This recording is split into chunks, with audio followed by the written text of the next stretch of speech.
Azapá, dicho sea de paso, objeto de un informe que vamos a ver en un ratito, un nuevo capítulo, porque luego de que se emitiera anoche sí, el segundo capítulo, mirá lo que nos hicieron llegar los televidentes. Compañía Rincón, 3 de mayo, Azapá, 7 alumnos, como acaban de ver, pies desnudos. El profesor, vean la foto, qué simbólica la foto, ¿verdad? El profesor parado en el centro les enseña el mundo. Sí.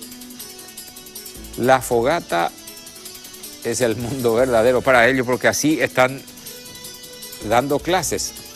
Y los docentes dicen que no tuvieron otra opción que recurrir a divulgar las fotos, María Teresa, porque la construcción de aulas en las que desarrollan sus clases no terminaron.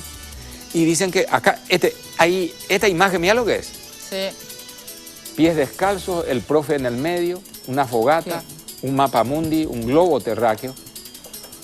Las imágenes, reiteramos, corresponden a la Escuela Básica 4223 de Azapá, uno de los departamentos con mayores índices de pobreza en nuestro país, doña María Teresa.